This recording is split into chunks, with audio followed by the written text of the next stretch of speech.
Unlock the secrets of language mastery as you embark on an immersive journey through captivating stories. Join us on an adventure filled with suspense, excitement, and discovery. Subscribe now and start your English learning adventure today.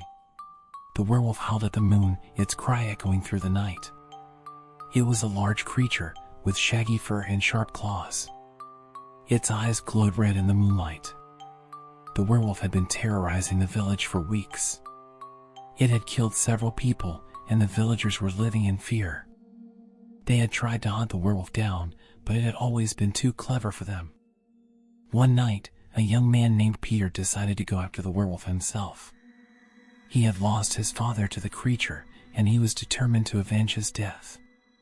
Peter tracked the werewolf to its lair, a cave in the woods. He armed himself with a silver sword and entered the cave.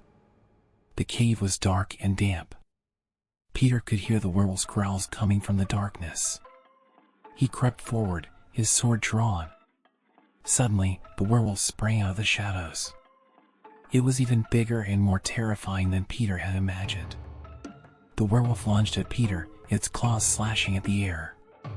Peter swung his sword, but the werewolf was too quick for him. It raked its claws across Peter's chest, and Peter fell to the ground, bleeding. The werewolf closed in for the kill, but then it stopped. It seemed to be listening to something. Peter looked up and saw a young woman standing in the entrance to the cave. She was holding a silver cross. The werewolf growled at the woman, but it did not attack.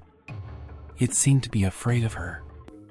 The woman raised the cross and spoke in a loud voice. "In the name of the Father, the Son, and the Holy Spirit, I command you to leave this place and never return." The werewolf howled in pain and then turned and fled into the darkness. The woman came over to Peter and helped him to his feet. "Are you all right?" she asked. Peter nodded. "Thank you," he said. "You saved my life." The woman smiled. "You are welcome," she said. "I am just glad I could help." Peter and the woman walked out of the cave together. The sun was just starting to rise, and the birds were singing. Peter looked at the woman and smiled. "I don't know your name," he said. "My name is Maria," she said. "I'm Peter," he said. "It's nice to meet you, Peter," Maria said. "It's nice to meet you too, Maria," Peter said. Peter and Maria walked back to the village together.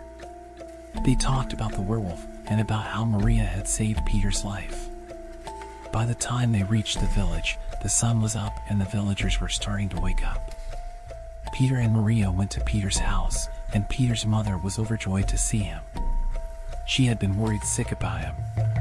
Peter told his mother about how Maria had saved his life, and his mother was very grateful. Peter and Maria continued to see each other, and they eventually fell in love. They were married a year later, and they had a long and happy life together. The werewolf was never seen again, and the villagers lived in peace for the rest of their days.